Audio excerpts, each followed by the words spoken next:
तुम लोग को 10th के मैथमेटिक्स में नया चैप्टर शुरू कर रहे हैं। चैप्टर का नाम है क्वाड्रेटिक इक्वेशंस, द्विघात समीकरण।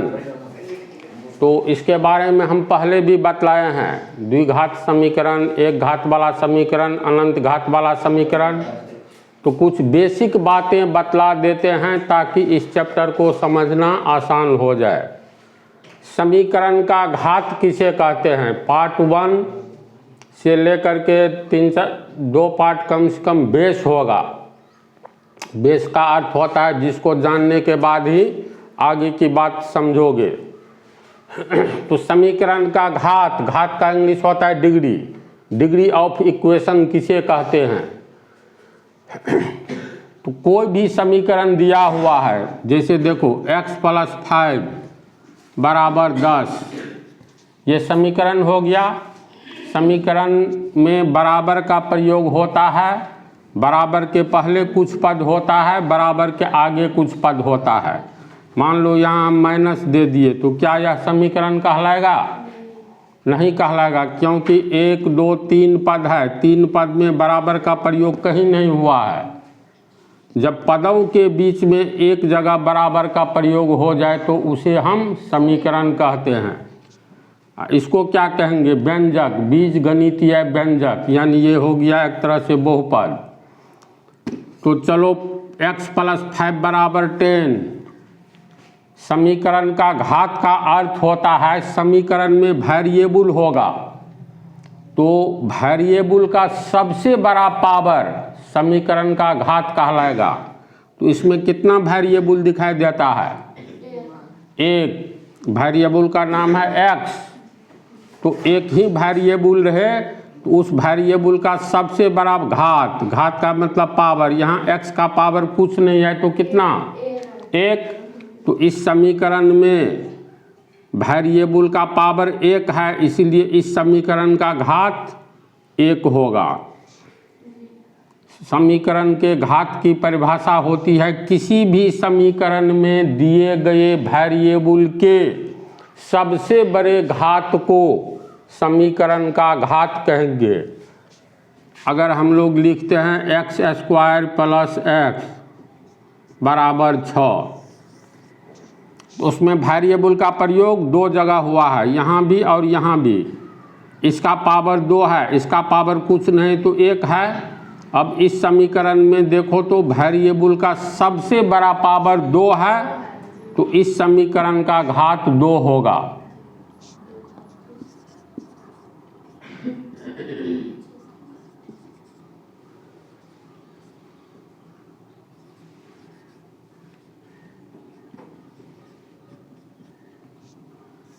इस समीकरण को देखो, इस समीकरण में वेरिएबल कितना जगह है? 1 2 3 4 जगह वेरिएबल है। तो वेरिएबल 4 जगह तो है, लेकिन इस वेरिएबल का घात x है। वेरिएबल तो 1, इसका 2, इसका 3, इसका 4। तो इस समीकरण में वेरिएबल का घात सबसे बड़ा घात कौन सा है? तो सबसे बड़ा घात 4 है, तो इस समीकरण का घात कहलाएगा 4। है ना छोटी सी बातें। तो समीकरण का घात किसे कहते हैं? तो परिभाषा है किसी भी समीकरण में दिए गए वेरिएबल के, जितना भी जगह वेरिएबल हो, दिए गए वेरिएबल के सबसे बड़े घात को समीकरण का घात कहेंगे। तो समीकरण का घात किसे कहेंगे इसको तो लोग समझ गया। दूसरा क्वेश्चन है, घात के अनुसार समीकरण कितने तरह के होते हैं? तो घात के अनुसार समीकरण अनंत तरह के होंगे। जैसे मान लो पहला, एक घात वाला समीकरण या एक घातीय समीकरण।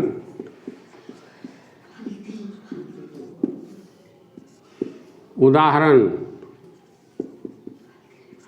2x + 3 = 5। इसमें वेरिएबल एक ही है, इस वेरिएबल का घात कितना है? एक। तो ये कहलाएगा एक घात वाला समीकरण या एक घातीय समीकरण। दूसरा उदाहरण,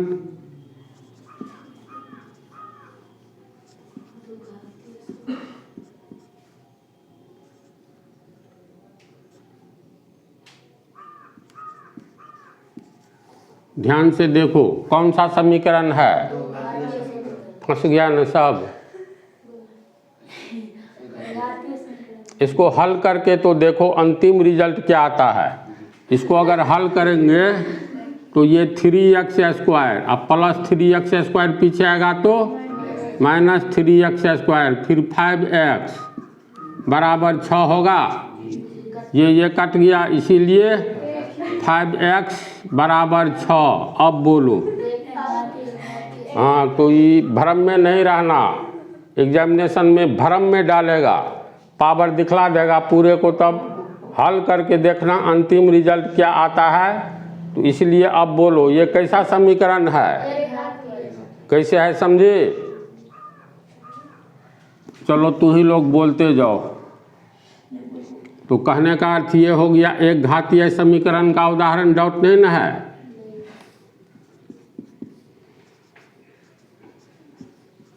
बोलो, सोच करके बोलो। दो घातीय। अरे दुष्ट, इसको हम लोग लिख सकते हैं x²। तो x गुने x बराबर x, एक ठो x रहने दो, बराबर x बटा x, कट करके 1 हुआ, और x बराबर 1, और प्लस 1 को पीछे लाएंगे, -1 बराबर 0। ऑब्जेक्टिव में पूछता है तो कैसे सोचोगे? बात को समझ रहे हो? तो एक घातीय समीकरण का अर्थ होता है एक घात वाला समीकरण, जिसे हम लोग रैखिक समीकरण भी कहते हैं। 2 चर वाला रैखिक समीकरण युग्म में तुम लोगों को बेस में ये सब बतलाए हैं। रैखिक समीकरण उस समीकरण को कहते हैं जिस समीकरण का ग्राफ हमें एक सरल रेखा के रूप में प्राप्त होता है। तो एक घात वाला समीकरण, ये घात के अनुसार समीकरण कितने तरह के होते हैं, ये क्वेश्चन नंबर 2 तू लोग पढ़ रहे हो। तो घात के अनुसार समीकरण अनंत तरह के होते हैं। देखो तुम लोग को हम ये नोट देंगे, इसी में से तुम लोगों को लिखाने में टाइम लगता है और लिखने में इसके बाद तुम लोग लिखते हो। तो समीकरण का घात किसे कहते हैं? यहाँ लिखा हुआ है क्वेश्चन नंबर 2, घात के अनुसार समीकरण कितने तरह के होते हैं। तो बोर्ड पर समझाएंगे, इसके बाद इस नोट का तुम लोग, ये हो गया क्वाड्रेटिक इक्वेशन चैप्टर का नाम है, इसीलिए समझने का काम अच्छा से करते चलो, लिखने का काम नहीं करना है। A to Z स्टूडेंट को ये नोट मिल जाएगा। तो एक घात वाला समीकरण समझ गया किसको कहेंगे? भिन्न जोड़ के रूप में भी रहेगा तो इसको हल कर सकते हो। तो देखने में 2 घात वाला लगता है, लेकिन हल करने पर जो रिजल्ट आवे उसके अनुसार हम लोग निर्णय करेंगे जो कौन सा समीकरण है। इसी तरह से ये भी रह सकता है बटा में भी, अंश बटा हर के रूप में भी, जैसे 3x बटा 5 -6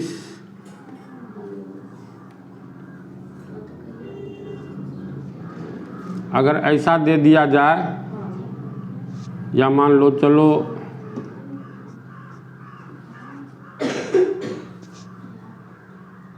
कैसा समीकरण ये लग रहा है, हल करके देखना होगा। तिरछा गुना कर दोगे तो 3x बराबर 5x²। अब 5x² को पहले ले आओ, तो 5x² बराबर 3x। एक ठो यहाँ पर इसको हल करेंगे, 5 गुने x बराबर 3x।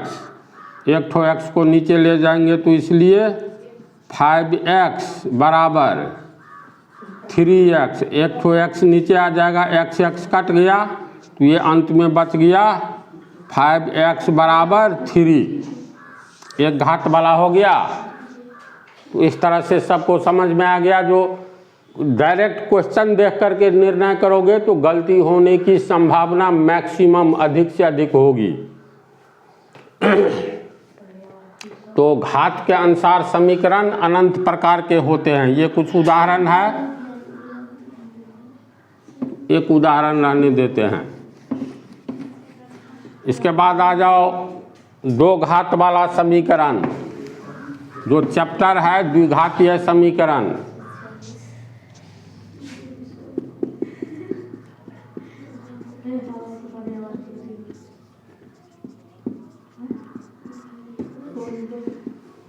जिस समीकरण का घात 2 हो उसे द्विघात समीकरण कहेंगे। द्वि का मतलब 2, नेपाली शब्द है। नेपाल में जाओगे ना तो बोलेगा 2 गिलास चाय पीजिएगा।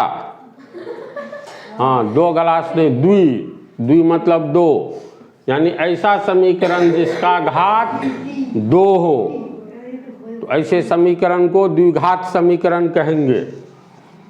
जैसे x² प्लस x बराबर 1,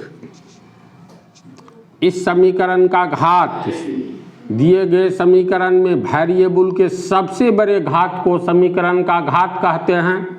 तो इस समीकरण में सबसे बड़ा वेरिएबल का सबसे बड़ा घात 2 है, इसका 1 है, तो 1 से बड़ा 2, तो ये द्विघात समीकरण कहलाएगा।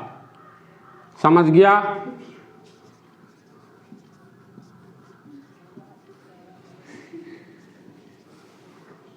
ये कौन सा समीकरण हो गया? क्लियर है?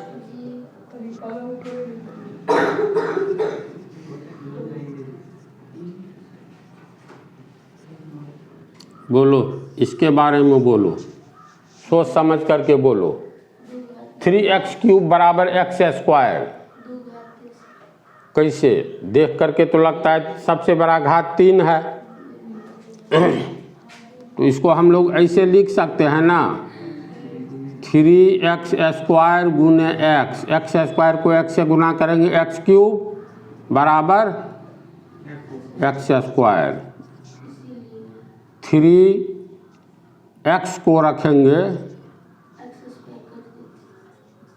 तो x² नीचे जाएगा, x² बटा x² बराबर 1 हो गया। 3x बराबर 1 ठो देते हैं, वही तो कहे।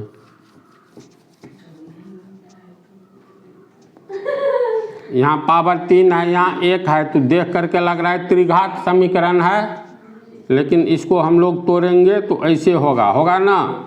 एक ठो x इधर 3x² बराबर x बटा x, कट करके 1 बटा 1 बराबर 1, ये हो गया 3x² बराबर 1। तो द्विघात समीकरण हो गया। एक्सरसाइज में तो क्वेश्चन दिया हुआ है जो निम्नलिखित में से कौन कौन द्विघात समीकरण है, इस पर हिसाब बनाओगे तो जिस समीकरण का घात 2 हो उसे द्विघात समीकरण कहते हैं। जिस समीकरण का घात 3 हो उसे त्रिघात समीकरण कहेंगे। जिस समीकरण का घात 4 हो उसे चतुर्थ घात समीकरण कहेंगे। जिस समीकरण का घात 10 हो, बोलो उस समीकरण को क्या कहेंगे? 10 घातीय समीकरण, 10 घात वाला समीकरण। जिस समीकरण का घात 100 हो, 100 घात वाला समीकरण या 100 घातीय समीकरण। कोई कहेगा 100 घातीय समीकरण का उदाहरण लिखो, तो सीधे x का पावर या किसी वेरिएबल का पावर दे देंगे 100। अब आगे में प्लस 2 माइनस 2 सबसे अंतर नहीं पड़ता है। इसके बाद x का पावर 99, फिर x का power 98, plus dot dot dot, अंत में x का पावर 1 बराबर 1। सबसे बड़ा घात इसमें 100 है, ये हो गया 100 घातीय समीकरण। तो क्लियर है, घात के अनुसार समीकरण अनंत प्रकार के होते हैं। इस अनंत प्रकार में तुम लोग को पढ़ना जो है सिलेबस में द्विघात समीकरण, क्वाड्रेटिक इक्वेशंस। तो इस दोनों क्वेश्चन को समझ गया ना अच्छी तरह, कोई कन्फ्यूजन कहीं नहीं। तो अगले पार्ट में दूसरा क्वेश्चन बतलाएंगे।